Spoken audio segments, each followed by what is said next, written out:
Eu acho que vocês já passaram uma experiência, aqueles pais que têm filhos, de repente alguém chegar assim, nossa, só podia ser filho do Meguro. É a cara dele, é o jeitão dele. Algumas vezes a gente não sabe se isso é elogio ou é uma crítica. Mas, por exemplo, tem algumas anomalias na Bíblia. Nós temos Saul, que é um cara sem coração com Deus, o cara, né, recebeu um privilégio de ser o primeiro rei da nação de Israel. Deus o capacitou, Deus deu tudo aquilo para ele, desde lá, o livro de Deuteronômio tinha tudo como que um rei deveria agir. Ele deveria fazer 4 coisas, quer dizer, não fazer 3 coisas e fazer uma quarta, escrever o livro da Bíblia, as escrituras que tinha até aquela época com a própria mão. E Saul não queria, sabe, depois que ele cresceu, ele viu lá que ele era o rei mesmo, ele foi gradativamente fazendo aquilo que não tinha nada mais a ver com Deus. Então, a expectativa é, se um cara é assim, ele vai gerar um filho igualzinho. E ele teve um filho chamado Jonatas, um cara fantástico. É um cara assim, que foi fiel a Davi, serviu a Davi, estava junto com Davi, mostrou um caráter que você fala, como esse cara pode ser filho daquilo? Né? Não tem jeito. E Davi, o homem segundo o coração de Deus, teve alguns filhos que você fala, como esses caras podem ter nascido de Davi?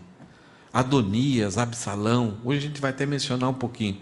Então, nós temos algumas anomalias na Bíblia, mas normalmente a gente se espera isso, né? O pai e a mãe são desse jeitinho, né? Quietinho. Por exemplo, eu estou lendo uma pessoa aqui, a Regina, né? Ela e o esposo dela são quietinhos, assim. Já viram os filhos deles como eles são? São quietinhos, tudo jeitinho. Eles podem entrar num lugar e sair que é quase... Você escuta o pezinho deles, assim, né? É o jeitão deles. É assim mesmo, Cristina? Mais ou menos, tá. Ok. Mas normalmente é assim. Agora, essa velocidade que a nossa sociedade está, os filhos, muitas vezes o comportamento dos filhos são mais afetados ou são mudados, mesmo que a gente não queira, né? Então, muitas vezes, aquele espelho que a gente criou nos filhos, ao longo do tempo vai sendo destruído, vai sendo substituído, e daqui a pouco você que é pai fala, nossa, não conheço mais meu filho, né? Quem é esse camarada? Quem é essa moça aí e tal? Mas uma coisa que é interessante na Bíblia, que nós estamos vendo no livro de Efésios, é que nós estávamos numa miséria sem Deus, nós nos tornamos miseráveis. O homem lá em Adão quis viver uma vida independente, autônoma de Deus, entrou num processo de miséria, e Deus vai, resgata, enviando Jesus, resgata, dá a vida, regenera, aproxima, reconcilia, coloca numa família e orientou para que a gente tivesse uma trajetória de vida com sucesso, que refletisse a Deus. E Deus sendo Pai e tendo Jesus sendo enviado, Deus estabeleceu que aquilo que agradaria a cada um de nós, que fomos gerados como filhos, o padrão seria Jesus Cristo. Então, como nós recebemos uma geração espiritual, nós temos o Espírito dentro de nós que nos dá a garantia que nós vamos chegar até a jornada final. Esse Espírito Santo e a nova natureza, ela tem o padrão estabelecido, que é a pessoa de Jesus Cristo. Então, em Jesus, nós sabemos como agradar a Deus. Quais emoções que agradam a Deus, quais sentimentos, quais pensamentos, quais atitudes, qual a convivência, quais as reações. Que muitas vezes agir, muitas vezes é fácil, você tem tudo sob o seu controle. Mas em alguns momentos, como a gente viu o Elisandro falando sobre o livro de Jó, estava tudo sob controle. Uma grande família, todo final de semana tinha um tempo juntos, muitos empregados, muitas bênçãos, e de repente acontece uma tragédia atrás da outra. Ele nem conseguia se recuperar de um trauma. Daqui a pouco, quando ele estava assimilando, tendo as informações, acontecia uma outra tragédia. E até o seu próprio corpo foi afetado, e aí os amigos vêm de longe se compadecer, e depois de um tempo eles abrem a boca e aí trazem uma opressão emocional, espiritual muito mais séria do que tudo aquilo que tinha acontecido até aquele momento. E até a esposa falando: olha, amaldiçoa, a melhor coisa que você tem agora é amaldiçoa o teu Deus, que ele vai mandar um raio e vai te destruir agora, é a melhor coisa que tem na sua vida. Amaldiçoa o teu Deus e morre. Isto é, a consequência seria essa. Então, nós percebemos que Deus estabelece para nós Jesus Cristo como um padrão de reação. Como nós vamos reagir nesse mundo? Muitas coisas nós vamos planejar e ter controle.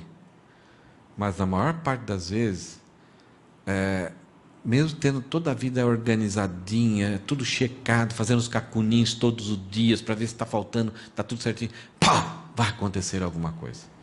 Algumas vezes de onde você nem esperava que viesse, mas vai acontecer.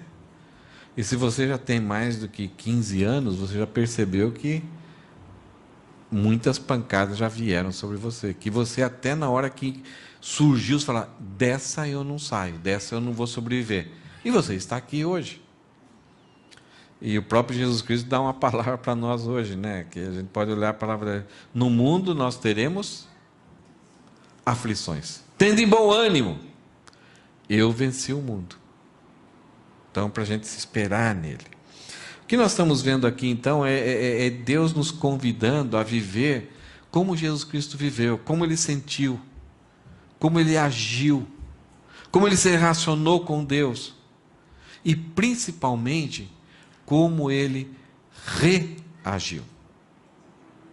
Como Ele retornou pensamentos, palavras, ações, diante de coisas que ele nem esperava, ou nem tinha expectativa, ou nem merecia receber aquilo. É o que nós começamos a falar semana passada. Alguns assuntos que a gente já viu no capítulo 4, foi sobre falar a verdade. Então, nós como filhos de Deus, nós não devemos estar ainda apegados à mentira. Então, deixa a mentira, fale a verdade. Você pode se irar e deve se irar com aquilo que não tem nada a ver com Deus, com aquilo que é o mal, mas ire e não peque. Não tenha domínio a ira sobre você, resolva ela, a ira que surge lá no seu coração, resolva ela com Deus antes do sol se pôr. Deixe de roubar, trabalhe, com também o propósito de você ajudar generosamente outras pessoas.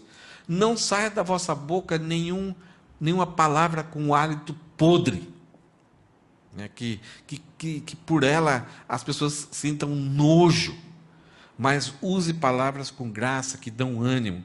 Sejam bondosos e compassivos, perdoando-vos uns aos outros, da mesma forma que Deus perdoou em Cristo.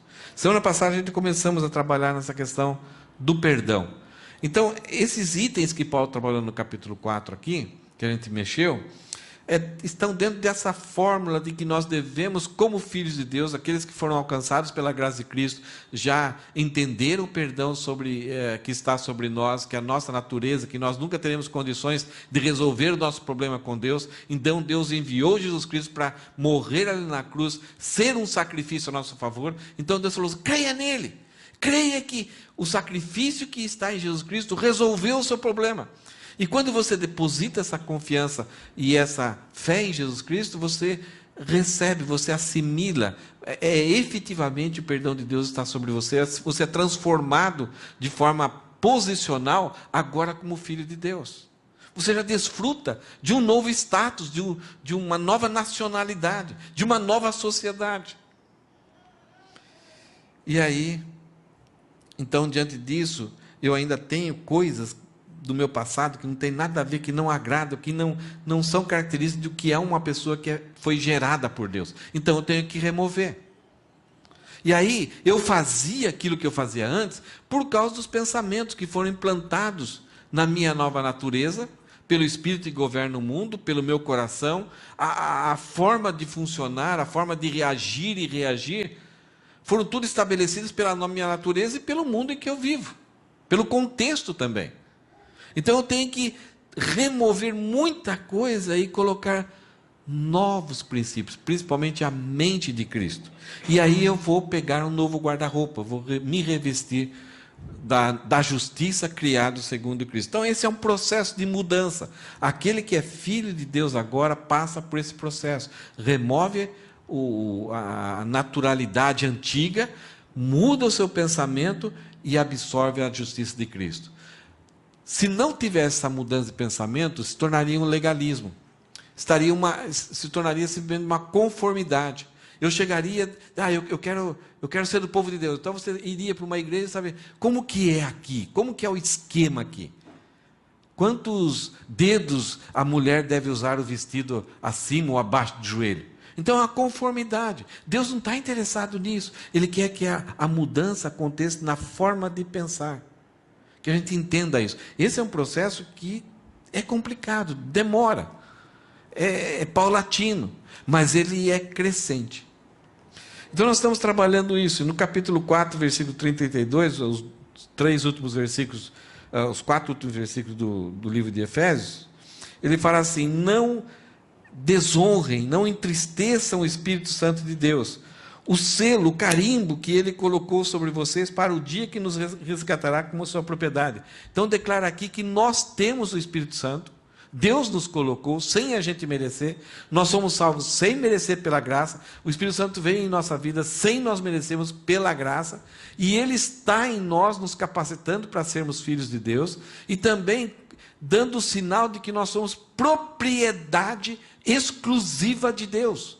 Fomos comprados, não pertencemos nem a nós mesmos mais, mas somos filhos de Deus. Parece que é uma perda. Eu não pertenço mais a mim mesmo. Mas quando você olha quem Deus é, a pessoa de Deus, você fala, eu sou propriedade de Deus. Nesse mundo nós não vamos entender a grandeza dessa implicação. Por causa disso, porque o Espírito Santo está em nós, porque nós somos comprados, nós somos propriedade de Cristo, nós somos filhos dele. Então, livrem-se de toda amargura.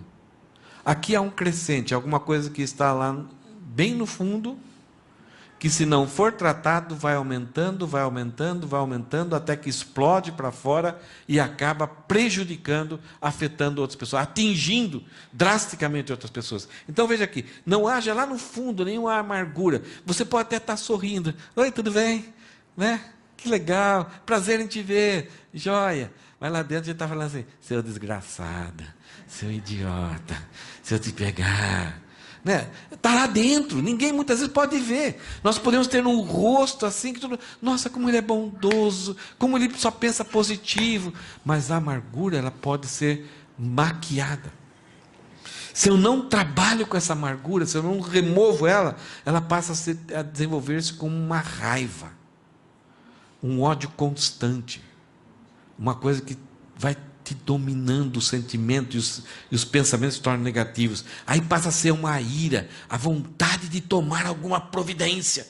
E daí as palavras ásperas se transformam em cólera. Aquilo que é ira lá dentro, que o russo, quando você vê a pessoa fica vermelho, daqui a pouco saem palavras e palavras muitas vezes que machucam, aquelas palavras que desprezam, que judiam, as respostas secas. Então, da ira passa a usar palavras que muitas vezes encorajam, que dão ânimo, que fortalecem. De repente, nessas horas, essas palavras elas começam a machucar. E daí, não somente palavras que são duras e secas, elas são palavras que caluniam. São palavras que agora, em vez de honrar e exaltar e fortalecer a pessoa diante de outras pessoas, nós vamos usar essas palavras para denegrir essa pessoa. E depois disso, é uma perda de controle total. Então, se eu não controlo a amargura, eu vou indo até chegar a um ponto depois da calúnia, é uma perda de controle total. Qualquer oportunidade para me fazer mal para aquela pessoa, eu vou fazer. Então, todo tipo de maldade. Isso a gente nem consegue imaginar essa quantidade de possibilidades que existe quando a amargura não é resolvida. Então, diante disso, livrem-se disso. que Paulo falou. E ele fala, então, em vez disso, sejam bondosos e tenham compaixão uns dos outros. Como? Como ser, não somente agir, mas como ser? Perdoando-se como Deus os perdoou em Cristo. Uma vida de uma igreja saudável é quando a igreja trata o pecado, as ofensas, os relacionamentos prejudicados da forma que Deus tratou o nosso pecado com ele. Então, da mesma forma que Deus em Cristo nos perdoou, é dessa forma que a gente deve perdoar uns aos outros. Então a frase que fica aqui é: como ele nos perdoou, ou como ele nos perdoou. Esse é o padrão. Se a gente colocar isso em prática, todos os problemas de relacionamento dentro da família, dentro do trabalho e principalmente dentro da igreja, acabam. Ah, mas vai acabar os acidentes? Não, os acidentes não vão acabar. Ah, vai acabar de repente o mal entendido? Não, não vai acabar. Mas se o perdão ele começa a existir e fazer parte da igreja, ele produz o vínculo da paz, ele aumenta, ele não destrói o vínculo da paz, que é o amor uns pelos outros. E isso só é conseguido com o perdão. Quando não existe isso, o processo vai se deteriorando, até que tudo é destruído.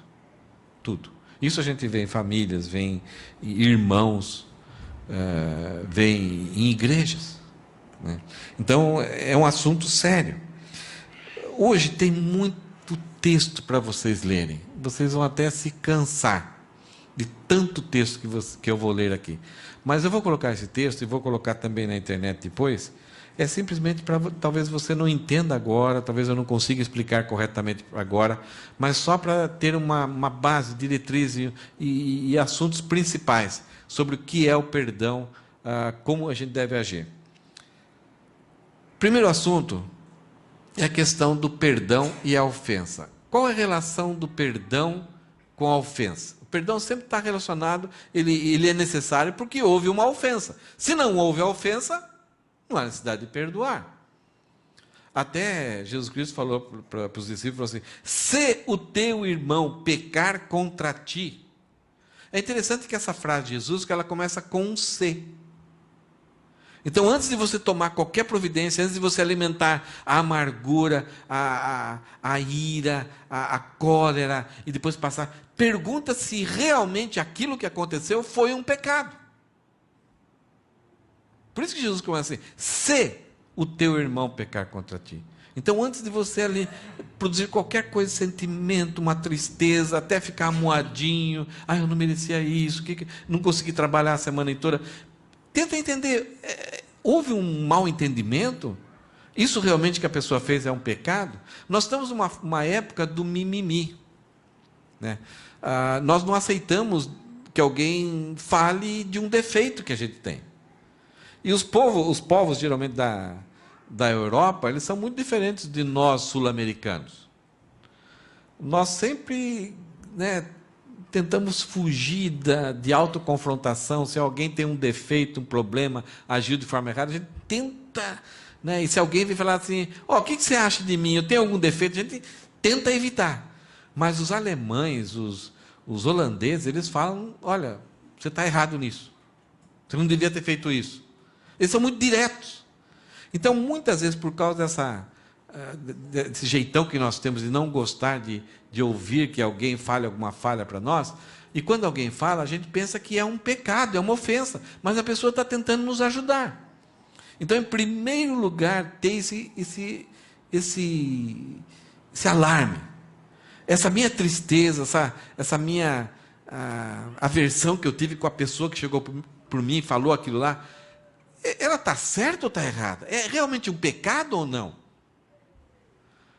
Nós entendemos na Bíblia que muitas vezes toda verdade, toda correção, ela deve ser sempre vinda com palavras corretas e com amor. Quando nossos filhos fazem alguma coisa errada, não é simplesmente chegar lá e corrigir. Tem que ter uma boa dose de amor e uma intenção correta no processo de disciplina. Então, primeira coisa, o perdão ele está relacionado à ofensa. Agora, muitas vezes, nós não precisamos perdoar ou pedir perdão, porque não houve ofensa. Só houve um mimimi ali. Aí, muitas vezes, essa conversa já vai resolver e nem precisará haver o perdão. Mas o perdão é uma reação positiva com a ofensa. Quando você foi ofendido, nós tiramos o foco da ofensa e passamos a olhar a pessoa. Mas a Bíblia fala assim: olhe para a ofensa, reaja corretamente com a ofensa, ao invés de uma reação negativa com o ofensor. Em vez de você ter um pensamento, começar a tirar as garras de trigo, já planejar, ter aquele sentimento: o que é essa pessoa, o que ele está pensando, com o que ele pensa que está falando, fazendo isso? Então, ao invés de focar no ofensor, foque na ofensa. E a ofensa vai te levar a você pensar em Deus. A buscar a Deus, falar: Deus, por que isso está acontecendo? O que está por trás disso? Qual o propósito disso que está acontecendo na minha vida? O que é uma reação positiva à ofensa? Ela significa olhar aquela ofensa como oportunidade para crescer na vida. Algumas vezes algumas coisas dói, mas é Deus permitindo uma oportunidade para mim crescer em paciência, em domínio próprio. Porque se tem uma coisa que a gente tem muita dificuldade, o que é? Domínio próprio. Chutamos.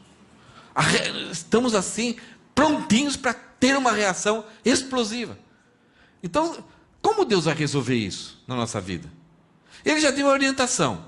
Nós não obedecemos. Nós não estamos mudando. Como que ele vai reagir?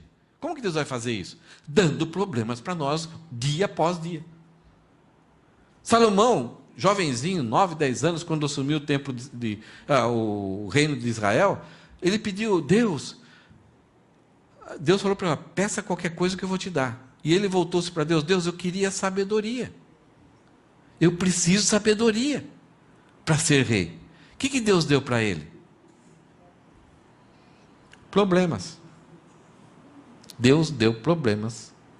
E ele foi, nessas horas, pensando: como Deus resolveria isso? Como Deus resolveria isso? E ele se tornou um dos reis mais sábios e prósperos que tinha. 2 mulheres chegaram diante deles, uma tinha matado o bebê, e as duas disputando o mesmo bebê, e vocês conhecem a história: me dá uma espada aí, vou cortar no meio. Ele não ia fazer isso, mas de uma forma muito drástica, ele rapidamente descobriu o DNA daquela criança, pela atitude da mãe. Acho que todos conhecem essa história. Então, perdão é quando você tem uma reação positiva com relação à ofensa. E reação positiva significa olhar aquela ofensa como uma oportunidade para crescer na vida cristã, ou para aprender alguma coisa a mais, ou uma grande oportunidade para você refletir a qualidade de Cristo para com o ofensor e muitas vezes para com as outras pessoas. Eu vejo muitas pessoas muitas vezes falando assim, quando acontece: irmão, aconteceu isso, fizeram isso comigo. E algum outro irmão um pouquinho mais maduro: Deus quer trabalhar na sua vida. Meu marido, Deus quer trabalhar na sua vida. Então, em vez de alimentar uma amargura, produzir raiva, ira, cólera, palavras ásperas, você controla e tem uma reação positiva com a ofensa e tenta buscar. Bem, eu tenho domínio próprio. Então, se você tem domínio próprio, então exponha, expresse isso. E isso vai glorificar a Deus. Então, perdão ele tem muito relacionado a isso. Mas nós falamos sobre a ofensa. E sobre o ofensor? A pessoa que prejudicou a gente. O perdão, ele vê o ofensor como um instrumento de Deus na minha vida. Então, eu tenho uma reação positiva. E quando eu perdoo, eu enxergo que o ofensor é um instrumento que Deus está usando para fazer algo, para produzir algo em minha vida. Falei de Saul, falei de Davi. Saul afastou-se de Deus, enquanto Davi estava crescendo, Saul estava caindo até que se suicidou. se matou com a própria espada, abandonando a Deus, desobedecendo, sacrificando pelas próprias mãos, fazendo um sacrifício, não aguardando o profeta, e sacrificou o animal com as suas próprias mãos.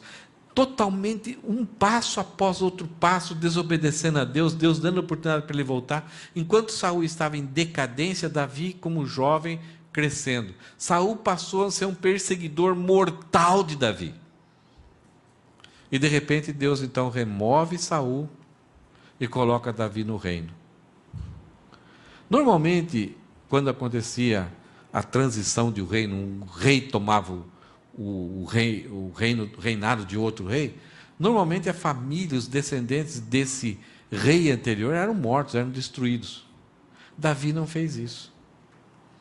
Davi continua reinando, tem 4 filhos, um deles era muito mimado porque era bonitinho, mas um deles, chamado Absalão, faz uma revolução, lidera parte do exército para destituir, para tomar o reino de Davi. Nesse momento que Davi até estava em fuga com os seus companheiros, os soldados mais fiéis, ele está indo para um certo lugar e ele encontra Simei, um dos descendentes de Saul. Esse homem pegava pedras e jogava em Saul, pegava poeira e jogava em Saul, o rei. Ele já tinha desfrutado da graça de não ser morto por Davi. E agora, xingava Davi. Falava as piores palavras, dizendo que Davi tinha matado seus pais, era um homem de sangue, tinha roubado o reino. Mas a visão dele era tão mesquinha, tão cego, que ele não entendia que era Deus que tinha feito tudo aquilo lá e colocado Davi no reino. Ele falava, você merece, está sendo perseguido pelo seu próprio filho. E aí ele subiu enquanto os cavalos de Davi, o seu soldadozinho aqui no caminho, ele subiu como se fosse um barranco e lá de cima ele atirava pedra e poeira. Até que um soldado de Davi falou assim, rei, quer que eu elimine ele? Davi falou, não. Talvez ele é um instrumento que Deus está usando para me julgar, para me mostrar os erros, para mostrar as minhas falhas. Então Davi teve uma reação positiva com a ofensa e entendeu que aquele ofensor, mesmo ele não entendendo, se estava acontecendo, era uma permissão ou podia ser um projeto de Deus para trabalhar no coração dele. Ele não entendeu que precisava ainda ser trabalhado, mas ele conseguiu expor para nós o caráter de Cristo, lá no antigamente. Então ele conseguiu ter uma reação positiva à ofensa e também entendeu que o ofensor era um instrumento de Deus para trabalhar na sua vida ou para ele mostrar os traços de Deus na sua vida. Um pouquinho depois, ali em 2 Samuel 16:5, muda um pouco a cena, está Absalão. Lá no palácio de Jerusalém, Davi estava fugindo do seu filho, lá no palácio, já com boa parte do exército de Davi. E agora Aitofel, um dos líderes, conselheiros de Absalão, e Absalão chega para ele, o que eu faço? O que eu devo fazer agora? Meu pai fugiu, o que eu faço? O que eu tenho que fazer aqui para implantar o meu reino? Aí Aitofel chegou para Absalão e falou, faz o seguinte, pega as concubinas do seu pai e tenha relações com ela. Aí seus soldados vão ver que você é cabra macho mesmo, e aqueles que não vão olhar essa situação como uma aversão, pelo menos eles vão se identificar e vão ser inimigos de você e vão perceber que não há mais jeito de reconciliação. Então, ou eles tomam uma posição, ou vão seguir Davi, você vai saber quem vai ser eles, e os seus soldados, os seus amigos, quem está com você, vai falar, esse cara é forte mesmo. Perceberam o conselho desse homem? Um homem que está fazendo com que o filho de Davi fizesse algo abominável, terrível, tivesse relações com as mulheres que foram concubinas, como se fossem esposas de Davi. Isso é uma abominação, um filho ter relações com mulheres quando o pai teve relações com essas mulheres. Então, para mostrar o coração maldoso. e para provar que não havia mais chance de reconciliação. É isso muitas vezes que nós encontramos em alguns conselheiros que estão ao nosso lado. Você sofre alguma ofensa e alguém vem e chega, se eu fosse você. Pessoas que querem ver o circo pegar fogo. Em vez de te ajudar, de te acalmar, fazer você entender que não deve focar na ofensa como uma coisa negativa, ou não deve focar no ofensor como algo que seja simplesmente um instrumento de Deus, alguém que quer fazer algo que chegue a um ponto de abominações que aí não há mais jeito de recuperação e reconciliação.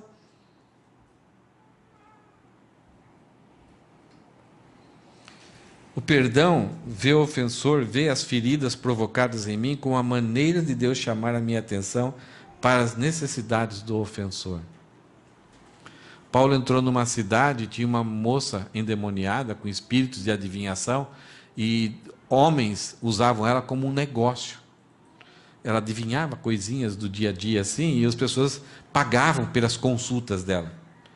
E quando Paulo entrou nessa cidade, várias vezes, para onde Paulo ia nas casas, ela falava, eis aí os homens de Deus que estão pregando as boas novas do reino.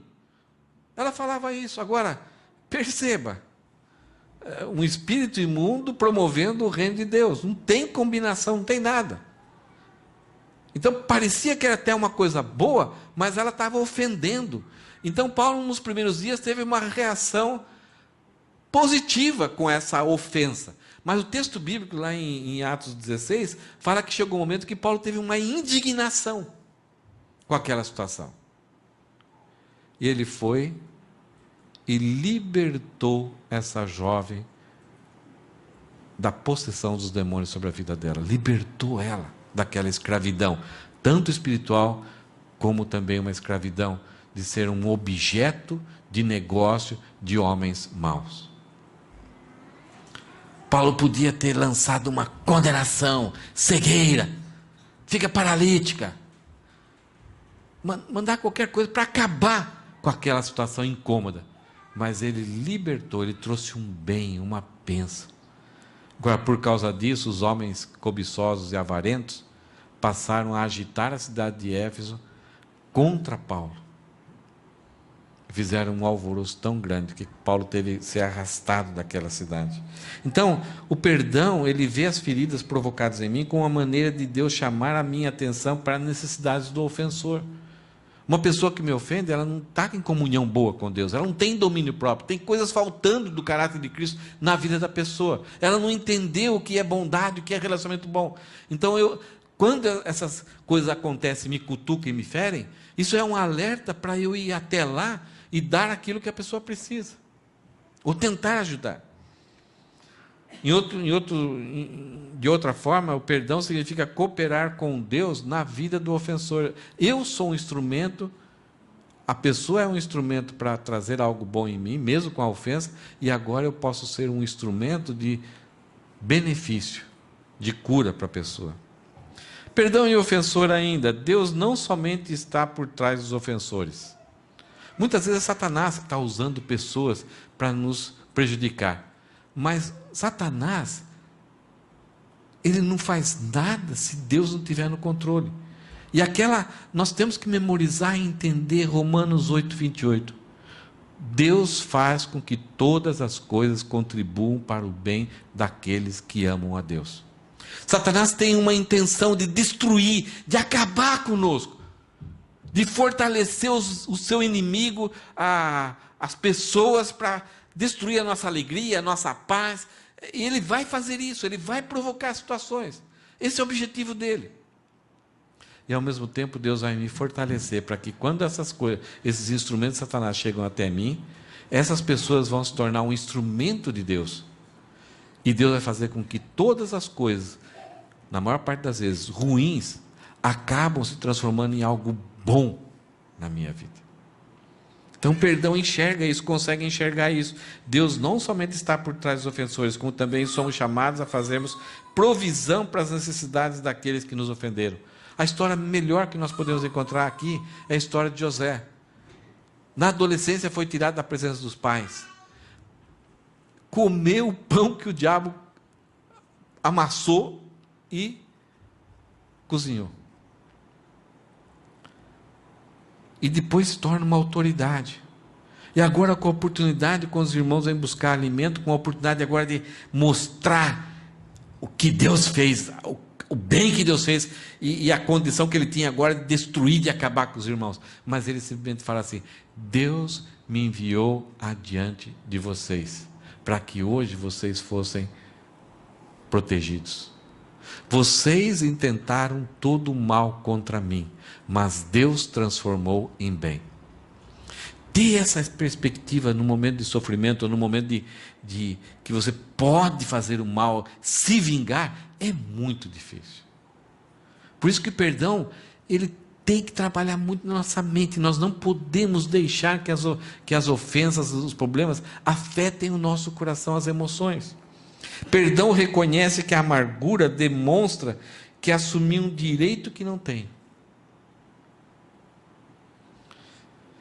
Se na ofensa surge amargura, a amargura vai demonstrar que eu assumi, eu estou exigindo um direito que eu não tenho. Romanos 12:19 fala que a vingança pertence ao Senhor e não para mim. Então, se a vingança pertence ao Senhor e eu fui ofendido, fazer o quê, né? Não, Deus não quer que você fique paralisado e assim, resiliente. Eu tenho que suportar, né? Fazer o quê, né? Tem outro jeito, né? Deus quer que você... Não, Deus quer que você não... Deus não quer que você fique estagnado. Deus quer que você haja. Vá atrás. Quando os irmãos de José chegaram, ele tomou o controle da situação. Ele fez várias coisas para produzir um encontro formidável e que os irmãos entendessem o mal que eles fizeram para José, para eles mesmos, porque mantiveram uma mentira por muito tempo, e para o pai deles, que tiveram como irmãos esconder uma verdade do próprio pai. Então, nesse encontro, José assumiu o controle. José não deixou as coisas acontecerem. Então, Deus, quando acontece a ofensa, Ele não quer que você sente no sofá lá, fazer o quê, né? Não tem jeito. Tem que ser assim. Isso é um pouco do budismo. É um pouco do estoicismo. Você tem que ficar firme, resiliente. Não. Deus quer que você haja. Que você reaja. E seja positivo. Perdão ao ofensor, aí só para terminar, perdão reconhece que o ofensor já está recebendo as consequências de suas ofensas. Esse é um perigo. Então eu tenho que agir, eu tenho que cuidar, tal. E nunca nada vai acontecer com a pessoa. Não. Só o fato de você estar reagindo positivamente, é uma forma de Deus trabalhar na vida da pessoa.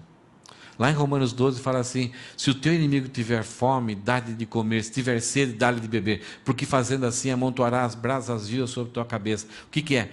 Deus vai usar esse processo da sua ação de forma inteligente para bagunçar a vida da pessoa. Uma vez eu conheci uma história de duas senhoras que eles estavam brigadas, elas não sabiam como resolver, as duas queriam resolver, mas não sabiam, tal, mas viviam apartadas, afastadas, uma entrava, a outra saía, a outra entrava, sempre estavam envolvidos com grupos diferentes, nunca conseguiam estar juntas. Mas as duas queriam resolver, sentiam que o problema estava sério e estava afetando outras pessoas. Até que um dia uma teve a iniciativa de fazer um bolo e chegar na porta da outra e bater. Vamos comer esse bolo junto. A outra tinha guaraná. Uma ação ativa. Buscar uma solução. Então, perdão reconhece que o ofensor já está recebendo as consequências de suas ofensas. Aquele que comete, esse é um grande perigo. Olha o que nós vimos até agora. Nós vimos que o ofensor pode ser um instrumento que me ajuda a melhorar de vida. Que a ofensa pode ser algo que Deus vai usar para trabalhar na minha vida ou para me demonstrar. Então, o ofensor, ele pode estar vendo? O que eu fiz para você foi um bem. Percebe aqui? Estão entendendo esse problema? O ofensor, não, você tem que reagir corretamente, você tem que ser, você não é filho de Deus, tem que agir corretamente e tal. Gente, não é bem assim. Aquilo que a gente viu até agora é verdade, mas isso não significa que as ações da pessoa, ela não vai ser responsabilizada por Deus. Quando a gente reage favoravelmente, até a gente ajuda a Deus a comunicar graça para essa pessoa. Agora, se diante da sua reação de graça, a pessoa não encarar e não buscar reconciliação, não buscar reparação, não quiser acertar, não reconhece o seu erro, Deus está trabalhando sobre a vida dela. Não é nossa vingança, nós não podemos fazer nada. Mas Deus está trabalhando. Então, o fato da pessoa ter cometido um erro e ter trazido um bem para você, não significa que ela está inocentada da sua ação. Ela vai ter que arcar com as suas responsabilidades. Deus usa pessoas e circunstâncias para cutucar o ofensor, para ele saber que não está agindo conforme a vontade de Deus. Cutucar. Algumas vezes, algumas pessoas acordam. Outras vezes, dormem mais ainda. E aí, não está nas nossas mãos esse processo. Deus é criativo. E Deus está querendo trazer todos ao arrependimento. Mas aquele que por muito tempo tem a nuca, dobra, se humilha. Chega a um ponto, o livro de Provérbios fala assim que quando a pessoa, por muito tempo, ela tenta se encurvar e não aceita, chega um momento que ela é quebrada e não tem jeito de voltar mais. No Brasil, aqui não sei, no Japão, não reparei. Mas no Brasil tem um capim, que muitas vezes a pessoa gosta de tirar aquele capim, assim, tira assim e fica na boca lá. Já viu? O pessoal da roça fica com capinzinho na boca, assim, mastigando, tipo chiclete, assim. Mas aquele capim é interessante. Você pega ele, segura ele assim, você tenta dobrar ele, ele vem até aqui, você solta e... Você dobra, ele volta. Você dobra, ele volta. É mais ou menos isso o ser humano. Uma pessoa que ofende aqui, a outra pessoa perdoa. Ofende lá, a pessoa perdoa. Ofende lá, a pessoa perdoa. Ele está recebendo a graça de Deus manifestada no perdão dessas pessoas e não está entendendo que ele não reconhece que está errado e que ele é responsável pelo seu erro. E pode chegar até o ponto, olha, eu sou um instrumento na vida de vocês para Deus fazer vocês crescerem. Só que são oportunidades que Deus está dando da pessoa. Então Deus dobra, a pessoa volta. Só que chega um momento, você pegar aquele capim, você quebra. Já fizeram isso? Você quebra. E aí não dá para voltar mais. Então, esse quebrar não é nosso direito. A vingança de chegar a esse ponto pertence a Deus. Você pode até orar para Deus trabalhar na vida da pessoa severamente por causa dos grandes prejuízos que essa pessoa está dando a outras pessoas e não está entendendo a graça de Deus. E perdão e emoções? Essa é uma coisa que confunde muito a gente. Perdão não é uma emoção. Ah, agora eu sinto que perdoei. Não, perdão é uma decisão. É um ato da minha vontade, não de minhas emoções. As emoções podem estar assim a 1000 por hora, mas eu decidi, eu escolhi perdoar essa pessoa. Se esperarmos por emoção e ter ânimo, nós nunca iremos perdoar alguém. Porque se não perdoarmos imediatamente, aquele processo de amargura, ira, cólera, palavras ásperas, ele vai perder o controle e vai chegar até o estado final. E aí é muito complicado. Então o perdão, ele interrompe esse processo. Ele já elimina a amargura.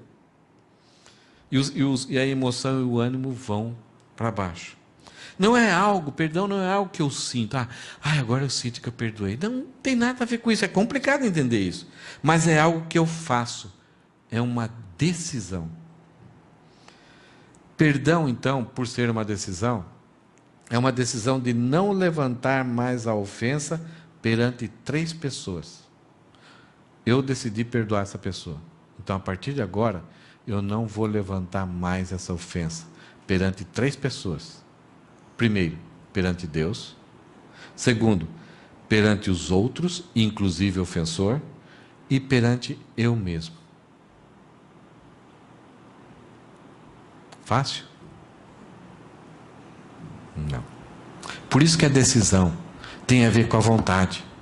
Porque se não fizermos, não usarmos a vontade, o processo de decisão, as emoções vão tomar conta. É amargura, ira, cólera, raiva, palavras ásperas, o processo vem. Então tem que eliminar esse processo, a explosão desse processo, já no começo. O perdão de Deus inclui esquecimento. Deus esquece, eu não sei como Ele faz isso. Mas Ele fala que atira no fundo do mar. Nunca mais Ele vai levantar essa questão para nós. Agora, o perdão para nós não inclui esquecimento. Isso daqui muitas vezes gera uma tristeza sem fim na vida dos crentes. Porque perdoaram, mas ainda estão amarrados com a memória. Constantemente vem aquela memória, aquela lembrança. E aí se sentem frustrados de que não merecem a graça de Deus, não merecem o amor de Deus, porque a lembrança sempre vem. O nosso perdão inclui ser responsável pelos nossos pensamentos. A lembrança pode vir, mas eu então vou crer. Eu perdoei. Foi uma decisão. Então você não deixa disparar o processo de pensamentos ruins, que é amargura, ira, raiva, cólera, palavras ásperas. Eu interrompo ali. Então, esqueça essa ideia de que você só se sentirá que perdoou quando você esqueceu. De repente, depois de 30 anos, que você tinha esquecido, mas por alguma coisa, pum, surgiu. Ai, meu Deus, então eu não perdoei. Não. O perdão é simplesmente você não levantar mais esse assunto que vai produzir amargura e o resto dos sentimentos perante você, perante Deus e perante os outros e perante o seu próprio coração. Tem uma outra coisa aqui que a gente tem que levantar essa questão. Perdão e absolvição são coisas diferentes. Por isso que algumas vezes a gente sente uma certa confusão. Perdão é diferente de absolvição. A absolvição relaciona-se com as consequências da ofensa, enquanto que o perdão relaciona-se com a nossa relação pessoal com a ofensa diante de Deus. Confuso? O que quer dizer isso? É que se uma pessoa roubou um dinheiro da sua casa, ela cometeu uma ofensa, o roubo, independente da quantidade. Você pode, por causa desse problema que a pessoa tem, que já aconteceu em várias vezes, então você tem o direito de não absolver. Você perdoa a pessoa, a ofensa que ela cometeu com você, que foi a quebra de confiança, e se apropriar de algo de uma propriedade que não era dela. Você perdoa a ofensa, mas você pode exigir a retribuição. Você pode não livrar ela dessa consequência. Por quê? Porque você está percebendo que aquilo é necessário para produzir mudanças na vida dela. Acontece muito no Brasil, de repente, e recentemente as pessoas não entendiam como isso funcionava.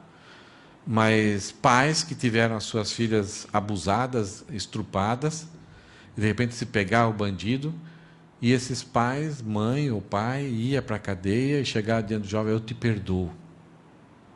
Mas fica aí. Perdoou. Não levantou mais essa questão. Ela saiu livre. Ok, Deus foi trágico. Deus desenvolveu um domínio próprio, um entendimento da graça para essa pessoa, para esse pai. Trágico, vai ser uma marca. Ele nunca mais vai esquecer esse trauma. Mas ele não disparou a amargura, a ira, a cólera, palavras. Ele não deixou que isso controlasse o coração dele. Ele está livre disso. Mas ele não absolveu. A pessoa é necessário que a pessoa pague pelo seu crime diante da sociedade. Embora perdoados, temos que assumir obrigações, consequências. Algumas vezes a gente... Por exemplo, uma vez, o povo de Israel estava no deserto sob a liderança de Moisés, E o povo estava reclamando, pressionando Moisés. Pô, você tirou a gente do Egito para passar fome aqui, essa tristeza aqui, esse tempo ruim aqui. E aí Moisés chegou para Deus, o que eu faço? Ó, faz o seguinte, pega o seu cajado, bate ali na rocha e vai sair água da rocha. Nossa, na hora que Moisés fez isso, pô, esse cara é bom, hein? Oh, que líder. Desculpa aí, Moisés, você, nossa, em você pode confiar, a gente tá junto aí, hein? Vamos lá, né? E Moisés, né, sentiu o cara, né? Puxa, gostoso, né? Quando as coisas acontecem desse jeito, assim, grande milagre, né? 2,5 milhões de pessoas no deserto sem água, de repente Moisés pega o cajado, bate lá, sai água e sacia a sede de todo mundo. Passou-se alguns dias depois, o povo de novo reclamando. E aí Moisés já meio irado, Deus, o que eu faço agora? Olha de novo esse povo aí. Olha, chega agora e dê ordem à rocha, para que ela dê água. Moisés estava assim, né? A amargura, a cólera, a ira, já tinha dominado um pouquinho o coração dele. Ele chega lá para o povo, porventura rebeldes, nós faremos sair águas dessa rocha? E ele foi lá e bateu com o cajado. O que aconteceu? Saiu água. E o povo foi saciado da sua sede. Mas qual foi a ordem de Deus? Dê ordem. Mas não machucou ninguém. Mas o problema é que Moisés, ele era o representante de Deus. E ali tinha algo que comunicava a respeito de Jesus. Seria ferido, mas depois alimentaria, nunca mais sendo necessário o sacrifício. E Moisés quis que, porque ele teve sucesso na primeira vez e por causa da pressão do povo, porque ele está bravinho naquele momento, ele quis que o jeito de que as coisas fossem resolvidas fosse do jeito dele, porque talvez Deus não sabia direito. Deus simplesmente ficou mais fácil, ele não precisava gastar energia e dar uma cajadada, de repente quebrar, machucar o cajado dele. Era só falar. Como eu vou falar? E a rocha é inanimada. Tá, eu bati, deve ter rachado ali, Deus sabia que tinha água. Agora eu vou falar, rocha dela, eu vou passar essa vergonha diante do povo? Não. Então ele foi lá e bateu. Depois Deus confronta ele entende o seu erro. A Bíblia fala que Moisés foi o mais manso de toda a Bíblia. Ele entende o seu erro, ele pede perdão para Deus, e Deus perdoou. Deus perdoou Moisés. E Moisés desfrutou do perdão de Deus, teve emoções ali, o relacionamento voltou a ser igual, tudo bem e tal. Aí de repente Moisés estava liderando o povo para chegar à terra prometida. Deus chegou assim, Moisés, vem para cá. Olha a terra prometida, Moisés. Moisés olhou. Aí Moisés falou assim, legal Deus, mas você não vai entrar. Como assim Deus? Tem tantas coisas que eu ainda não compreendi do Senhor. Moisés começa a adular a Deus, tentar, né, dar um jeitinho. Deus, eu queria ver tanto o Senhor estabelecendo o povo. Olha que maravilha, Senhor, eu queria ver o teu poder. O Senhor é tão magnífico, tão poderoso. Moisés, para de conversa, você não vai entrar. Mas Deus não perdoou, mas não absolveu. Em Mateus, Elias e Moisés desfrutam da transfiguração de Jesus. Deus reservou um momento mais bonito ainda para Moisés. Mas aquilo que ele tanto queria, aquilo que ele tanto trabalhou a sua vida, mas por um pecado que parecia uma coisa muito simples, mas diante de Deus era algo tão, e diante do povo, e diante de Deus, algo tão grave. Não foi nada imoral, não foi sexual, não foi drogas, não foi mentira, não foi nada. Mas ele desonrou Deus diante do povo. Por causa disso, Deus o perdoa, mas não absolve. Davi também. Davi pecou. Natã confrontou. Ele foi até Deus, pediu perdão. Deus o perdoou. Mas um filho morreu por causa daquilo. E ele perdeu o seu reino. E ele tinha tudo preparado para construir o templo, a morada de Deus. Tinha toda a ferramenta, a planta, os instrumentos, o material. Deus falou assim, você não vai construir o templo. Entenderam essa questão de perdão e absolvição? Agora, muitas das coisas que Deus nos perdoou, Ele não quer absolvição. E além dele não dar aquilo que a gente merece, Ele deu aquilo que a gente não merece. Ele ainda cobriu de coisas que a gente nem merecia. Isso é graça e isso é misericórdia. Algumas coisas Ele vai fazer que a gente não tenha, por causa de uma simples decisão.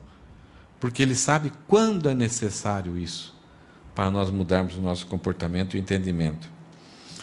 Alguns falam então que obediência é a chave motriz do perdão. Se você não entender que você deve perdoar porque você deve obedecer a Deus, então você vai talvez depender das suas emoções ou de alguma vantagem. Perdoar é obedecer a Deus. Ele exigiu que a gente perdoe. Veja aqui, não é tanto uma questão de grande fé. Eu não tenho fé tanto para perdoar. Não é questão de fé. E sim de obediência a uma ordem do Senhor. Perdoai-vos uns aos outros. Você é filho de Deus, pertence ao povo de Deus. Essa é a ordem. É uma ordem. Eu não me sinto ainda bom para... não sinto que é o tempo ideal para perdoar. Se um chefe dá uma ordem para você, eu não me sinto que é o momento, eu não me sinto assim que eu devo te obedecer agora. Não tem escolha. Tem que obedecer. Quando pedimos mais fé, a gente está querendo ser um sabão molhado. Estamos querendo tirar a nossa responsabilidade da questão, porque fé é dada por Deus. Então, se eu peço mais fé e ainda não consigo perdoar, o problema é de Deus. Eu estou transferindo a responsabilidade para Deus. Não é uma questão de fé. Não depende do... essa pessoa não merece ser perdoada. Não depende dela. Ela não está fazendo por merecer o meu perdão. Não tem nada a ver. Destrói essa ideia. Muda sua cabeça. Não perdoar. Olha só, para a gente terminar esse tópico aqui. Não perdoar é se tornar escravo do ofensor. É você colocar uma mochila nas suas costas com 100 quilos de pedra e com espinhos ainda por fora da mochila para machucar suas costas e carregar isso para todo lugar que você vai. Em todo lugar você vai ter amargura, ira, raiva, cólera. Você vai ter uma festa de aniversário de 15 anos da sua filha. Você preparou aquela festa, músicas, comida, bonito, alugou um salão, gastou um dinheirão. Você não consegue curtir porque você tem aquela mochila nas suas costas. Você está escravo de quem te perdoou. Por isso que o perdão, ele é libertador. E aí tem uma questão que a gente pode ajudar, quando então se absolvermos ou não. Olha só essa comparação entre arrependimento e remorso. Quando nós nos tornamos um ofensor. A pessoa que tem arrependimento, ela deseja se tornar perdoada. Então a pessoa que nos ofende, e você entendeu que ela é culpada, ela cometeu uma ofensa, cometeu um pecado, ela vem até você e quer ser perdoada. Ela confessa. Ela não dá justificativas. Ela quer ser perdoada. E ela busca reparar. O que eu posso para reparar isso? Olha, eu pago... Você lembra lá de Zaqueu? Vou pagar 4 vezes mais. Ela muda de atitude. Ela para com aquilo que está fazendo, muda o seu comportamento por causa da vergonha e daquele sentimento negativo de ter ofendido você, mesmo querendo ou não querendo. Ela espera com fé. Eu espero que você me perdoe. Ela não exige perdão, mas ela espera. O foco da pessoa que está arrependida está na graça e na misericórdia de Deus. E ela assume responsabilidades. Se tiver alguma consequência, eu assumo e vou além. Agora, só para a gente mudar um pouquinho a respeito do que é o remorso. Que boa parte de nós busca demonstrar remorso e não arrependimento. Uma pessoa que ofendeu e que caiu em pecado, mas não se arrependeu e simplesmente tem o remorso, é aquela pessoa que deseja retornar ao status. Isto é, ela vem até você, confessa o pecado e tal, mas porque ela não quer perder o status, a posição, ou o cargo, ou a atividade, ou o nome que tinha. Ela está percebendo que vai perder. Então ela vem para confessar, chorar, mostrar tristeza, mas o alvo dela é não perder o status. Porque ela tem medo das consequências. Ela não quer passar por aquelas consequências. Uma outra demonstração, quando é remorso e não arrependimento, é quando a pessoa vai repetir esse mesmo erro com outras pessoas. É uma pessoa que vai viver em ansiedade e atitudes precipitadas. Ela vai, e vai falar assim, que na última frase, que é vitimização. Por ser usar a vitimização, eu fui uma vítima, isso aconteceu, pensa bem, não fui eu o responsável. Ela vai achar um monte de racionalizações. Isso é remorso. Ela não vai entender, olha, eu sou pobre, eu sou pecador, e eu pensei que eu tinha controle da minha vida, mas eu falhei. Eu pequei diante de vocês. Se lembra lá o filho pródigo? Eu pequei diante dos céus e da terra. Primeiro é Deus, depois é os homens. Esse é o verdadeiro arrependimento. Mas o remorso não, ele simplesmente não quer, ele vai buscar as pessoas para não perder o seu status, sua posição. O foco está nele. E agora eu vou perder minha esposa, essa esposa que eu sempre quis, e agora eu vou perder esse cargo, esse trabalho, o que vai ser de mim? O foco está nele. O arrependimento, olha, se você quiser me mandar embora, você tem todo direito. Então, diante disso de foco e arrependimento, muitas vezes, isso vai nos ajudar a de repente, absolver ou não alguém. Porque quando a gente vê o grande arrependimento, muitas vezes, o perdão, ele inclui você agir até com graça, absorver aquele prejuízo. E aí você vai ter uma pessoa que vai se tornar um irmão um amigo mais chegado que um irmão. Mas enquanto houver o remorso, você está diante de uma pessoa que pode repetir o erro novamente, e aí você tem que tomar algumas providências. De repente, mandar embora de casa uma empregada, um empregado. Tirar de algumas posições de confiança. Porque não houve verdadeiro arrependimento. Talvez essa imagem aqui represente um pouquinho o que é perdão na nossa vida. Enquanto não me soltarem, eu não solto o cara do outro lado. Estão entendendo? Deu para entender? Ok? Enquanto não me soltarem, eu não solto o cara. O não perdoar é viver essa escravidão. É colocar a nossa vida num jugo debaixo daquela pessoa que ainda nos ofendeu. Então, perdoar é refletir a imagem de Cristo, é permitir com que Deus trabalhe na nossa vida e que Deus nos abençoe, porque esse é o caráter de Cristo. Esse é o caráter de Deus. Um Deus bondoso, gracioso. Deus não resiste a reter algo para alguém que tem o caráter semelhante ao dele.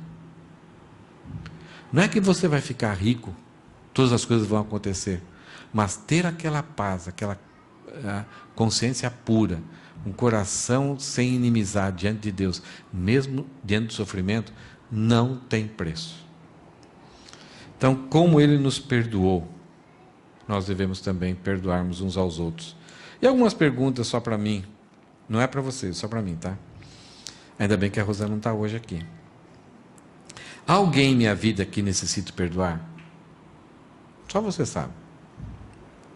Talvez alguma coisa já foi resolvida pelo tempo. O tempo já foi colocando coisas em cima, então parece que estão mortas ali, já ninguém toca mais no assunto, até voltei a conversar, mas talvez há necessidade de você, olha, você lembra aquele problema que eu tive lá com você? Eu queria te pedir perdão. Talvez seja necessidade. Não é levantar tudo, as causas, tudo. Não, eu só queria te pedir perdão, só isso. O que me impede de perdoar essa pessoa? Tem alguma coisa que impede de eu perdoar alguém? Há alguém em minha vida a quem necessito pedir perdão? O que me impede de procurar aquela pessoa e confessar minhas faltas a ela? Jesus falou assim, se alguém traz a oferta, num momento de adoração, né? Não estou falando só de dinheiro, mas toda vez que a gente vem para uma igreja, a gente está ofertando a Deus, a gente está ofertando adoração por aquilo que Ele é, louvor por aquilo que Ele faz, nós estamos ofertando a nossa oração, nós estamos ofertando a leitura das Escrituras, nós estamos ofertando um tempo, ouvindo a palavra de Deus, tudo é oferta. Esse momento aqui é tudo, uma generosidade que a gente tem que fazer com amor, com carinho, com respeito, com temor, porque estamos entregando para Deus um tempo precioso da nossa vida, exclusivamente para Deus. É uma oferta que a gente está dando. Nós damos oferta financeiramente, nós trazemos alguns recursos para ajudar alguns outros irmãos que estão em necessidade, isso é oferta. Mas Deus fala o seguinte, nesse ambiente, nesse momento em que o povo de Deus se reúne para ofertar tempo, louvor, gratidão, oração, se nesse momento que você chegar e você se lembrar de que teu irmão tem alguma coisa contra ti, deixa perante o altar, perante esse ambiente aqui, a sua oferta, vai, reconcilia com o teu irmão, vai lá, busca perdão, reconcilia-te, e voltando, faça a sua oferta. Mas a pessoa mora no Brasil, não sei o que lá, tal. A ideia aqui, que Jesus está falando, é que esse ambiente em que o povo de Deus se reúne para ofertar para Deus, é um ambiente que vai nos lembrar. É um ambiente que deve nos lembrar. É um ambiente para nos lembrar. Uma das coisas que a gente realiza uma vez por mês é a ceia. Cálices, com suco de uva, com pãozinho. É um cerimonial, um ritual, barato, simples. A gente distribui e come, não mata a fome, não causa nada no nosso organismo, mas é um momento para nos lembrar que nós temos um Salvador que derramou o seu sangue para nós, para nos tornar um só povo, que vamos conviver juntos, que devemos agir como Ele agiu com os seus discípulos e com os seus irmãos. Para nos lembrar que nós devemos viver em santidade pessoal e em santidade nos nossos relacionamentos. Então, esse tempo de igreja, esse tempo de reunião, é um tempo de lembrança. Por quê? Porque nós temos muita tendência de nos esquecer. A gente esquece. Machucamos alguém, sente aquele, nossa, o cara está bravo comigo, eu vou esquecer, ele vai esquecer. E a gente torce para a pessoa esquecer logo. E daqui a pouco nós dizemos, oi, aí, tudo bem, tá legal? O cara esqueceu. Mas esse momento deve nos lembrar. Esse momento, as músicas que cantamos, de vez em quando você já viu assim que a gente canta algumas, nossa, me lembrei disso. Durante a pregação, eu não sei, algumas coisas eu sei de vocês, mas não é o propósito meu dar indiretas. Mas alguns de vocês, aquela palavra ali falou comigo, mas eu nem sabia, nem me lembro o que eu falei. Mas é Deus fazendo a nossa mente nos lembrar de coisas que precisam ser acertadas. Para nós tirarmos a mochila que tem espinhos, tem 100 quilos de pedra, e jogarmos e deixarmos e vivermos uma vida gostosa. Uma vida legal. De liberdade. É a gente pegar aquela corda e soltar. E ir em frente. Mesmo que a corda vai estar no pescoço ainda. Mas pelo menos não vou ficar lá. Enquanto não me soltarem, eu não largo o cara que está do outro lado. Quem que está do outro lado? Ele mesmo. Então nós podemos nos colocar em situações de escravidão, de uma vida de amargura, de ira, de cólera, e de repente perdemos o controle e começarmos a ser instrumentos de maldade para outras pessoas. Algumas últimas perguntas. Como minha dificuldade em perdoar alguém, ou minha relutância em pedir perdão a alguém a quem eu ofendi, tem atrapalhado o meu relacionamento com outras pessoas? Quando não há o perdão, minha personalidade, meu caráter vai mudar. Eu posso até ter doenças, ansiedade, gastrite, úlcera, nervosismo, não consigo dormir direito, vou começar a depender de remédios para viver uma vida quase que equilibrada. Ou alguns anestésicos, ou usar alguma coisa para, de repente, naqueles momentos de solidão, eu ficar um pouco anestesiado e não sofrer tanto. Perdão liberta. Como essa atitude de ter dificuldade em perdoar alguém tem afetado o meu relacionamento com Deus? Como a falta de perdão atrapalha o momento de cantar,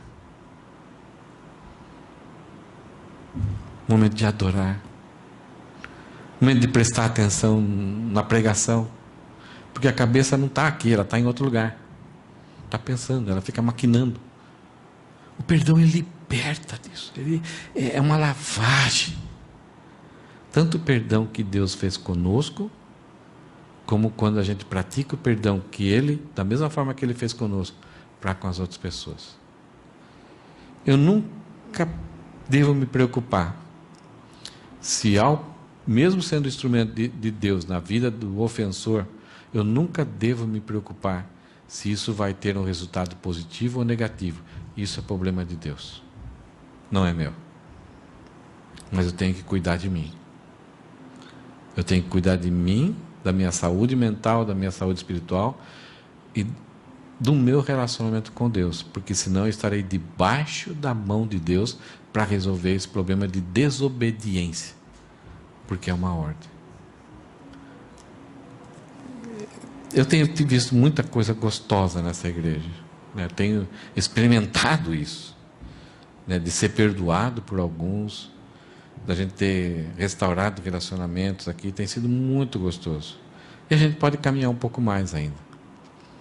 E se você tem uma dificuldade, talvez que ninguém saiba, mas ainda que remoe o seu coração, te entristece, te impede de desfrutar uma vida assim, fantástica, entra nessa canoa. Vai lá com Deus sozinho. Busque na palavra dele, ele vai te dar orientação, ele vai te capacitar, ele vai te fortalecer. Ele vai te dar a melhor forma de você tentar resolver talvez alguma coisa que está há muito tempo, já faz parte assim, da sua dor. Deus é o que mais está interessado. Amém?